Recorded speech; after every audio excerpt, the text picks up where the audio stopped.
대강절 두 번째 기다림의 기쁨 말씀을 가지고 함께 은혜를 나누고자 합니다.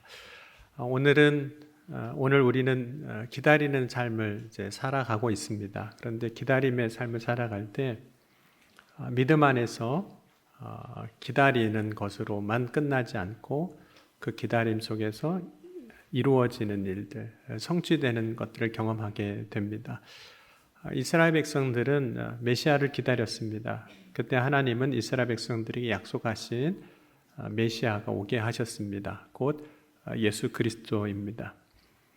야곱의 우물에서 예수를 만났던 그 한 사마리아 여인은 하나님이 약속하신 그리스도가 오신 것을 예수님과의 대화 가운데서, 예수님과의 만남 가운데서 깨닫게 됩니다. 요한복음 4장 28절과 29절 보면 여자가 물동이를 버려두고 동네로 들어가서 사람들에게 이르되 내가 행한 모든 일을 내게 말한 사람을 와서 보라. 이는 그리스도가 아니냐 하니.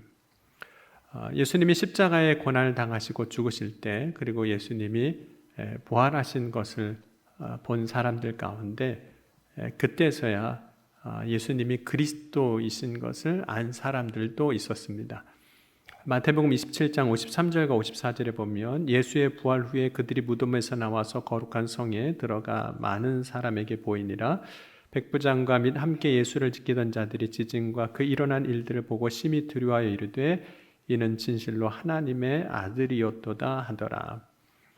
비록 나중이라 할지라도 예수님이 하나님이 약속하신 그리스도이신 것을 안 사람들은 하나님이 약속하신 것들이 이 땅에서 성취되는 것, 이루어진 것을 본 것입니다. 하나님은 우리에게 약속하신 것을 반드시 이루시는 분입니다. 하나님이 약속하신 것들이 이루어졌다는 그 증거는 육신을 입고 오신 예수님이기도 합니다. 그렇다면 하나님의 아들이신 예수님이 육신을 입고 세상에 오신 것으로 하나님의 약속이 다 이루어진 것이라면 그것으로 모든 것이 다 끝나는 걸까요? 만약 예수님이 세상에 오신 것으로 그 약속하신 모든 것이 다 이루어진 것이라면 예수님은 세상에 오신 이후에 아무것도 하지 않으셔도 됩니다. 오신 것으로 이루어진 것이 끝이라면. 그러나 예수님이 육신을 입고 오신 것이 여자의 후손으로 오신 메시아로서 그 약속을 이루신 것이지만 예수님이 그 메시아로서의 사명을 성취하기 위하여 온전히 또 이루시기 위하여 하셔야 할 일이 있었습니다. 그것은 십자가를 지는 것, 십자가에서 고난당하시고 죽으시는 겁니다. 예수님께서 십자가를 지실 때 예수님께서 이 땅에 육신을 입고 오신 메시아로서의 사명을 온전히 이루시게 됩니다. 왜 예수님이 십자가를 지셔야만 하는 걸까요? 그 이유는 모든 사람의 죄를 단번에 그 십자가의 사건을 통해서 대속하기 위해서입니다. 대속이 없다면 구원도 없기 때문입니다. 인간은 아담 이후에 다 죄인입니다. 로마서 3장 9절과 10절 말씀 보면 그러면 어떠하냐 우리는 나으냐 결코 아니라 유대인이나 헬라인이나 다 죄 아래 있다고 우리가 이미 선언하였느니라. 기록된 바 의인은 없나니 하나도 없으며. 여러분 우리가 죄인이기에 대속이 없으면 어떤 사람도 자신의 죄의 짐을 벗을 수가 없습니다. 누군가는 그 사람의 죄를 대신 져야만 그 짐이 벗겨지는 겁니다. 그런데 모든 사람이 다 죄인이기 때문에 누구도 다른 사람의 죄의 짐을 대신 져줄 수도 없습니다. 그 사람의 죄값을 대신 치러줄 수도 없습니다. 누군가의 죄의 짐을 대신 질 수 있는 사람은, 대신 질 수 있는 자는, 누군가의 죄값을 대신 치를 수 있는 사람은 오직 자기의 죄가 없는 사람만 가능한 거죠. 그러므로 하나님은 예수님이 이 땅에 오실 때 남자의 후손으로, 아담의 후손으로 오시게 하시지 아니하시고 여자의 후손으로 오게 하셨고 그리하여 성령으로 잉태되게 나게 하신 것입니다. 여러분 아담 이후에 보면 창세기 5장 3절 이후 보면 모두가 다 아담의 형상을 따라 자기의 형상과 같은 아들을 낳았다고 말씀하고 있습니다. 아담의 형상을 따라 태어났습니다. 다 죄인으로 태어난 거죠. 그런데 예수님은 오직 성령으로 잉태되었기에 죄가 없으신 분으로 세상에 오셨습니다. 예수님이 죄가 없으신 분임은 빌라도 앞에서 고난받으실 때 그리고 십자가 앞에서도 증거되었습니다. 그래서 빌라도는 유대인의 고발에도 불구하고 예수님이 죄가 없으신 걸 알고 놓아주려고 했습니다. 하나님은 죄가 없으신 예수님이 십자가에서 죽으심으로 말미암아 모든 사람의 죄를 대신 짊어지게 하셨습니다. 그렇기 때문에 예수님은 육신을 입고 세상에 오신 것으로 하나님의 약속을 다 이루신 것이 아니라 십자가를 지심으로 하나님이 약속하신 일, 곧 모든 사람의 죄를 대속하는 그리스도가 되게 하셨습니다. 그래서 예수님은 십자가 지시고 죽으실 때 마지막 하신 말씀이 다 이루었다고 하셨던 겁니다. 우리 요한복음 19장 30절 말씀을 함께 읽어보겠습니다. 예수께서 신 포도주를 받으신 후에 이르시되 다 이루었다. 예수님이 십자가에 죽으심으로 말미암아 죄에서 구원을 받는 그 대속의 은혜가 우리에게 임하게 된 겁니다. 예수 그리스도를 통해서 우리가 얻게 된 겁니다. 그러나 그 은혜가 모든 사람에게 저절로 임하는 그런 은혜는 아닙니다. 대속의 은혜가 이루어지는 단 한 가지 조건이 있는데 그것은 예수님을 그리스도로 믿는 믿음을 가질 때입니다. 그러니까 믿지 않으면 믿지 않는 자에게 그 대속의 은혜가 임하지 않습니다. 2000년 전 예수님이 육신을 입고 오셨을 때 사람들은 예수님을 그리스도로 인정하지 않았습니다. 그래서 사람들은 예수님을 부를 때 예수님을 그리스도로 인정하지 않는 사람들은 이렇게 부르기도 했습니다. 먼저는 목수의 아들이라 이렇게 불렀습니다.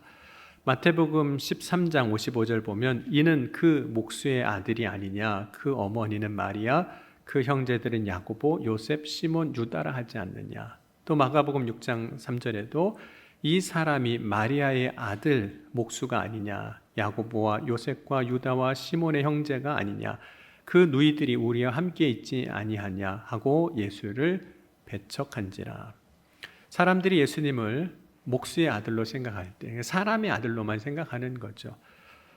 그리스도로 인정할 수가 없는 겁니다. 그러니 예수님을 배척하게 된 겁니다. 심지어 처음에는 예수님이 공생애를 시작하시고 사역하실 때 예수님의 형제들조차도 예수님을 그리스도로 인정할 수가 없었습니다. 그래서 믿지 않았던 거죠. 사람들이 예수님을 믿지 않을 때 그 사람들에게는 하나님이 예수 그리스도를 통하여 준비하고 이루신 그 구원이 그들에게 이루어지지 않는 겁니다. 하나님은 이루셨어요. 하나님은 이루셨지만 사람에게는 믿지 않는 자에겐 그 은혜가 이루어지지 않는 거죠. 물론 예수님의 형제들은 나중에 예수님을 믿고 또 초대교회 안에서 중요한 역할을 하기도 합니다. 주의 형제 야고보 같은 사람이 그런 경우입니다. 예수님을 그리스도로 인정하지 않는 사람들은 예수님을 또 이렇게 부르기도 했습니다. 랍비 혹은 선생님이라고도 불렀습니다. 사람들이 예수님을 선생님 혹은 랍비라고 불렀던 이유는 예수님께서 회당에서 말씀을 가르치시기도 했기 때문입니다. 요한복음 6장 59절에도 보면 이 말씀은 예수님께서 가버나움 회당에서 가르치실 때 하셨느니라. 그러니까 예수님이 하시는 사역을 보니까 가르치시는 일을 하니까 선생님이시구나, 랍비구나라고만 생각한 거죠. 특별히 예수님께서 공생애를 시작하셨을 때 그 예수님의 사역을 정리해 보면 크게 세 가지 사역으로 구분이 됩니다. 마태복음 4장 23절로 보면 예수께서 온 갈릴리에 두루 다니사 그들의 회당에서 가르치시며 천국 복음을 전파하시며 백성 중에 모든 병과 모든 약한 것을 고치시니. 그래서 예수님이 하시는 일을 보니까 가르치시고 복음을 전파하시고 고치시는, 치유하시고 회복하게 하시는 사역들을 이제 하셨던 거죠. 근데 그 사역 중에서 먼저 언급되는, 먼저 하신 사역이 가르치시는 일이었습니다. 왜냐하면 우리가 하나님의 말씀을 온전히 알지 못하면, 배우지 못하면 잘못된 길로 가기 때문입니다. 그렇기 때문에 예수님의 말씀을 들었던 많은 사람들은 예수님을 가르치시는 분이라고 생각하는 거예요. 그 가르치시는 예수님을 보면서 선생님 혹은 랍비라고 불렀던 겁니다. 뿐만 아니라 예수님께서 가르치실 때 그 가르침이 굉장히 놀라웠습니다. 마태복음 1장 27절 보면 다 놀라 서로 물어 이르되 이는 어찌 됨이냐 권위 있는 새 교훈이로다 더러운 귀신들에게 명한 줄 순종하는도다 하더라. 예수님 말씀하신 걸 보니까 권위 있는 말씀이거든요. 특별한 선생님이시구나. 또 마태복음 22장 33절에 무리가 듣고 그의 가르침에 놀라더라. 그러니까 예수님의 말씀을 들을 때 가르치시는 그 권위를 보고 예수님은 가르치시는 분이구나, 선생님이구나 라고만 생각했던 거죠. 그러나 예수님을 또한 사람들은 선지자라고도 생각을 했습니다. 특별히 예수님께서 빌립보 가이사랴 혹은 가이사랴 빌립보에서 제자들에게 물어보십니다. 사람들은 나를 누구라 하느냐 이렇게 물어보시는 거죠. 마태복음 16장 13절과 14절입니다. 예수께서 빌립보 가이사랴 지방에 이르러 제자들에게 물어 이르시되 사람들이 인자를 누구라 하느냐 이르되 더러는 세례 요한 더러는 엘리야 어떤 이는 예레미야나 선지자 중에 하나라 하나이다. 그래도 목수의 아들이라고 하는 사람보다는 또 선생님이라고 랍비라고 하는 사람보다는 그래도 예수님을 선지자라고 보는 사람은 좀 나은 거죠. 사람들이 예수님을 선지자로 불렀다는 것은 그래도 예수님에 대하여 앞선 사람들보다는 다르게 받아들이고 있었던 겁니다. 하지만 예수님을 선지자로 생각한 것 역시 예수님을 온전히 또 정확하게 알지 못한 겁니다. 왜냐하면 예수님은 그리스도로 오셨기 때문입니다. 우리를 구원하실 메시아로 오셨기 때문입니다. 그래서 예수님은 사람들은 나를 누구라 하느냐라고 물으신 후에 제자들에게 이렇게 물어보셨습니다. 그렇다면 너희는, 나를 따르고 있는 너희는, 나를 믿는다고 하는 너희는 나를 누구라 하느냐 이렇게 물어보셨어요. 그때 베드로가 이렇게 대답을 한 겁니다. 우리 마태복음 16장 17절 또 16장 16절 17절은 같이 읽겠습니다. 시몬 베드로가 대답하여 이르되 주는 그리스도시요 살아계신 하나님의 아들이시니이다. 예수께서 대답하여 이르시되 바요나 시몬아 내가 복이 있도다. 이를 내게 알게 한 이는 혈육이 아니요 하늘에 계신 내 아버지시니라. 베드로가 고백한 것이 참 놀라운 거죠. 다른 사람은 예수님을 선지자로만 알고 선생으로만 알고 그냥 목수의 아들로 사람의 아들로만 아는 사람들 가운데 베드로는 예수님을 그리스도라고 고백을 합니다. 그 그리스도라고 고백하는 그 베드로의 고백을 들으신 예수님께서 바요나 시몬아 내가 복이 있도다 말씀하신 겁니다. 여러분 그리스도라고 고백하는 사람이 복 있는 사람이에요. 왜냐하면 예수님을 그리스도로 알고 믿는 자가 하나님이 약속하신 그 은혜를 온전히 받고 누리기 때문입니다. 그 약속이 그 인생 가운데 성취되기 때문이에요. 여러분은 예수님을 누구라고 생각하시나요? 정말 예수님이 여러분의 그리스도이신 것을 믿으십니까? 그렇다면 여러분도 베드로와 같이 복이 있는 자입니다. 여러분 예수님이 그리스도이신 것을 믿을 때 그 약속된 구원이 저와 여러분에게 이루어지는 거예요. 성취되는 거죠. 그런데 그 구원의 약속은 예수님을 통해서 이미 예수님이 이 땅에 육신을 입고 오셨고 십자가의 죽으심을 통해서 이루어졌지만 동시에 또한 사실 아직 이루어지지 않은 것이기도 합니다. 왜냐하면 예수 그리스도를 믿고 살아갈 때 우리의 인간의 이 생명이 아직 남아있기 때문입니다. 뿐만 아니라 예수 그리스도를 믿고 살다가 죽은 믿음의 선조들에게는 이 땅에서의 육신의 생은 끝났지만 하나님이 심판하시는 마지막 때까지는 아직 남아있기 때문입니다. 하나님이 약속하신 구원은 마지막 때에 온전히 이루어 주실 겁니다. 그래서 예수 그리스도 믿는 자에게 그 구원의 약속이 이미 이루어졌지만 또한 아직 이루어지지 않았다고 하는 겁니다.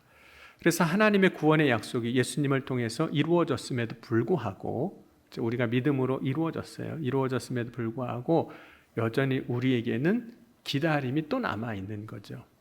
그런데 이러한 기다림은 예수님이 그리스도로 오시기 전까지의 기다렸던 그 기다림과는 다른 기다림입니다. 왜냐하면 예수님이 그리스도로 오시기 전에는 성취되기 전의 기다림이에요. 완성되기 전의 기다림입니다.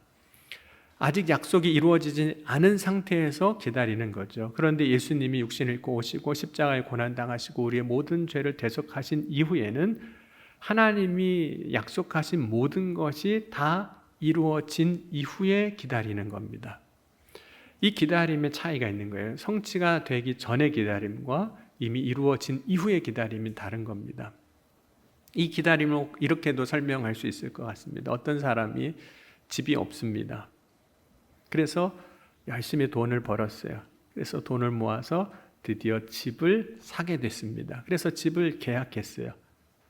내 집이 된 거죠. 등기까지 내 이름으로 했으니까. 그런데 아직 이사 날짜가 되지 않아서 이사는 가지 못했습니다. 이 사람에게는 두 종류의 기다림이 있는 거죠. 먼저 아직 성취되지 않았을 때의 기다림, 집이 없을 때의 기다림이에요. 어떤 집이 내 집이 될지도 모르고 진짜 내 집이 있는지도 모르고 그냥 집이 있었으면 좋겠는데 라는 그 마음을 가지고 기다리는 거였죠. 그런데 어느 날 돈을 모아서 집을 사고 내 집이 됐습니다. 그 집을 이제 보기도 한 거죠. 그 집을 계약한 후에는 분명히 내 집이에요. 아직은 이사 가지 않았어요. 그러나 그 집으로 이사 갈 날을 기다리고 있는 거죠.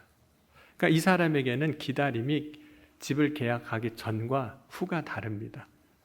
전과 후가 달라요. 그러니까 성취가 된 거예요.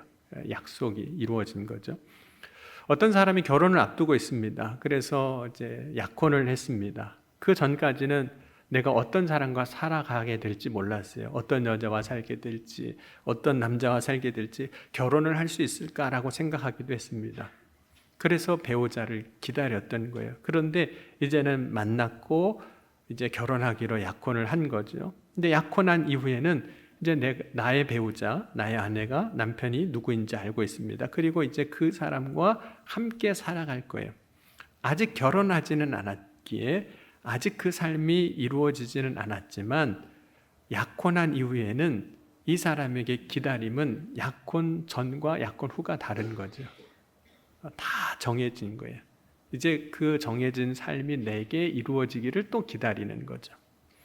여러분, 예수님을 믿고 살아가는 사람들에게는 이와 같은 두 형태의 기다림이 있습니다. 예수님을 몰랐을 때, 알지 못했을 때 우리의 인생에 대한 막연한 두려움을 가지고 살아가는, 우리의 인생이 어떻게 될지 모르는 그 가운데 기다림이 있습니다. 구원의 확신도 없이 그저 우리의 인생의 앞날을 바라보며 살아가는 기다림인 거죠.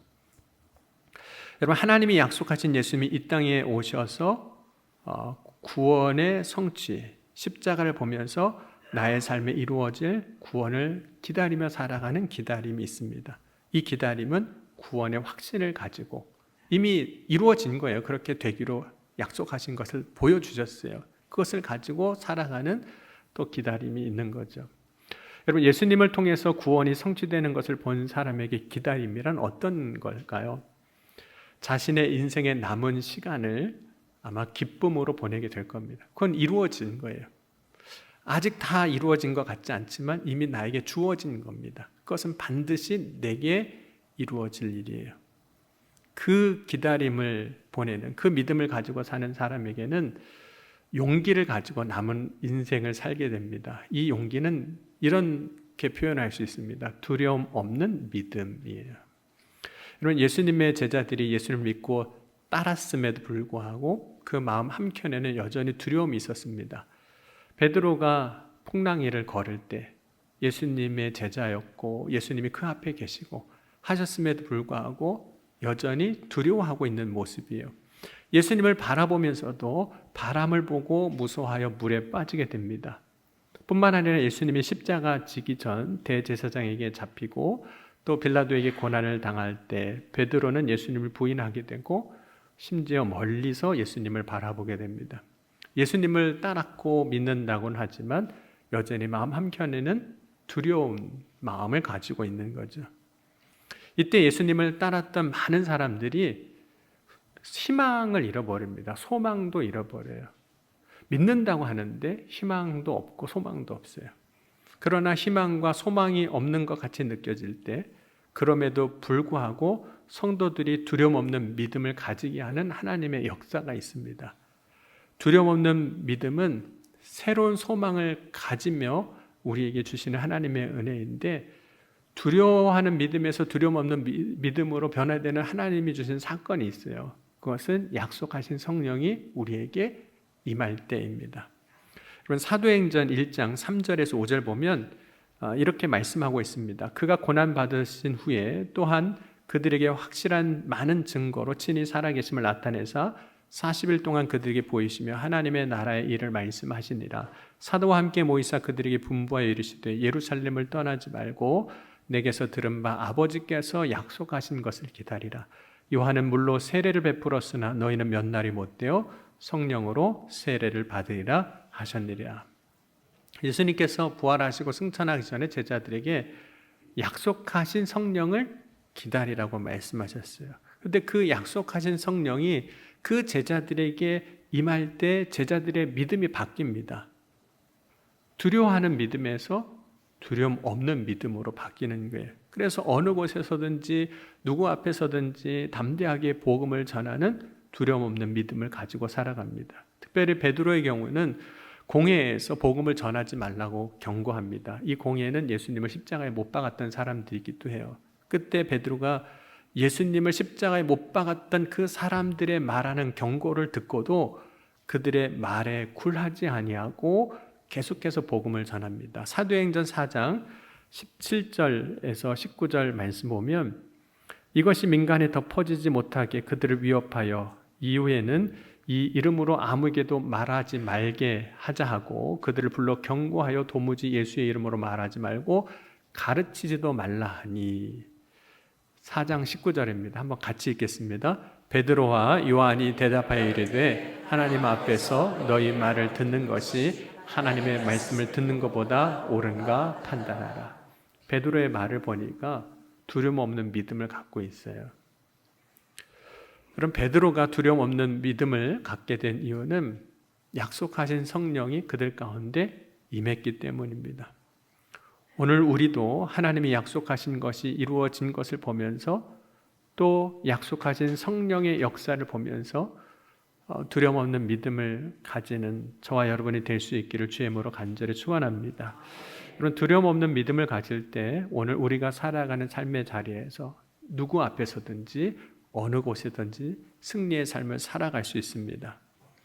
오늘 우리에게 성취된 것은 예수님이 그리스도로 오신 겁니다. 육신을 입고 세상에 오셨고 십자가에서 죽으시고 우리의 모든 죄를 대속하셨습니다. 그래서 그 대속의 은혜를 얻게 하셨습니다. 그래서 예수 그리스도를 믿는 저와 여러분이 구원을 얻게 하셨습니다. 그러나 또한 성령을 주셨어요. 약속하신 성령을. 그런데 아직 성령을 받지 못한 이가 있다면, 성도들이 있다면 이 시간 성령 받고 성령으로 충만한 자가 될 수 있기를 주의 이름으로 간절히 축원합니다. 그래서 약속하신 것이 이루어지고 또 약속하신 것이 이루어지는 그 놀라운 은혜를 함께 누릴 수 있기를 주의 이름으로 간절히 축원합니다. 그럼 바울이 에베소에 가서 어떤 사람을 만났는데 물어봅니다. 너희가 믿을 때 성령을 받았느냐? 그러니까 성령이 계심도 알지 못하고 우리는 다만 세례 요한의 세례를 받았다고 하니까 바울이 그들을 위해서 기도하고 성령 세례를 베풉니다. 그래서 그들이 기도할 때, 바울이 그들에게 안수할 때 성령이 임하는 역사를 경험하게 됩니다. 그러면 성령은 사모하는 자들에게 주신 하나님의 은혜입니다. 여러분, 마가의 다락방에 오로지 성령 받기를 사모하며 기다렸던 사람들에게 주님이 약속하신 성령이 임하게 하셨어요. 그래서 사도행전 1장 14절 보면 그들이 오로지 기도에 힘쓰고 있을 때, 사도행전 2장 3절에 보면 마치 불의 혀처럼 갈라지는 것들이 그들에게 보여 각 사람 위에 하나씩 임하게 됩니다. 또한 사도행전 5장 32절 보면 말씀에 순종하는 자들에게 성령을 주시겠다고 약속하고 있습니다. 우리는 이 일의 증인이요 하나님이 자기에게 순종하는 사람들에게 주신 성령도 그러하니라 하더라. 이런 약속하신 성령의 임재로 말미암아 오늘 저와 여러분이 이미 이루어졌지만 또 다른 기다림 속에서 살아가는 저와 여러분이 두려움 없는 믿음으로 승리의 삶을 살아갈 수 있기를 주의 이름으로 간절히 축원합니다. 우리가 또 다시 기다림으로 살아갈 때 때로는 소망이 없는 것 같은 현실 속에서도 성령은 우리에게 새로운 소망을 주시고 약속하신 것이 온전하게 성취될 때까지 두려움 없는 믿음으로 우리의 삶을 이끌어 주실 줄 믿습니다. 그래서 정말 하나님이 우리에게 약속하신 것이 성취되고 또 온전히 성취될 때까지 우리의 믿음을 지켜주시고 우리의 삶에 놀라운 은혜로 기쁨으로 채워주실 줄 믿습니다. 그렇게 역사하실 주님을 기대함으로 오늘도 승리하는 저와 여러분이 될 수 있기를 주의 이름으로 간절히 축원합니다. 오늘 주신 말씀 붙잡고 우리 함께 기도하시겠습니다. 우리 기도할 때 주님, 오늘 이 시간 약속이 이루어졌음을 믿습니다. 그러나 또한 우리의 삶 가운데 하나님의 그 때를 기다리며 나아갈 때 주의 성령을 부어주셔서 두려움 없는 믿음으로 또 다른 기다림 가운데 승리하는 삶을 살아가게 하여 주옵소서. 이 시간 함께 기도하시겠습니다. 지금도 살아계시고 역사하신 하나님 아버지 감사합니다. 오늘도 주님의 놀라운 약속이 이미 예수 그리스도를 통해서 이루어졌음을 믿습니다. 또한 그러나 우리가 예수 그리스도 안에서 믿음 안에서 살아갈 때 하나님이 약속하신 놀라운 그 은혜와 축복을 가지고 바라고 살아갈 때 성령을 부어주셔서 그 기다림 가운데 두려움 없는 믿음으로 승리의 삶을 살아갈 수 있도록 역사하여 주옵소서. 오늘도 주님께서 각 사람 위에 놀라운 일을 행하여 주실 것을 믿습니다. 주의 은혜가 부어지게 하실 줄 믿습니다. 세워지게 하여 주실 줄 믿습니다. 충만하게 하여 주실 줄 믿습니다. 우리에게 두려움 없는 믿음을 가지게 하여 주옵소서. 그래야 하나님 나라를 바라보고 소망하며 하나님의 그 구원의 은혜가 온전히 이루어지는 놀라운 축복을 누리게 하여 주옵소서. 사랑해 주님 감사합니다. 하나님께서 우리에게 약속하신 것이 예수 그리스도 통해서 이미 이루어졌고 그러나 또한 우리의 삶 가운데 하나님이 온전케 하시고 이루시고자 하시는 그 놀라운 날을 바라보며 소망할 때 두려움 없는 믿음을 가지고 살아갈 수 있도록 약속하신 성령을 다시 부어주셔서 오늘 우리의 인생 가운데 우리의 시간이 기쁨이 되게 하시고 감사가 되게 하시고 승리가 되게 하여 주옵소서. 오늘도 주님을 바라고 소망하며 나아가는 이들 가운데 주님 역사하여 주신 줄 믿사오며 사랑이 많으신 우리 주 예수 그리스도의 이름으로 감사하며 간절히 축복하며 기도하옵나이다. 아멘.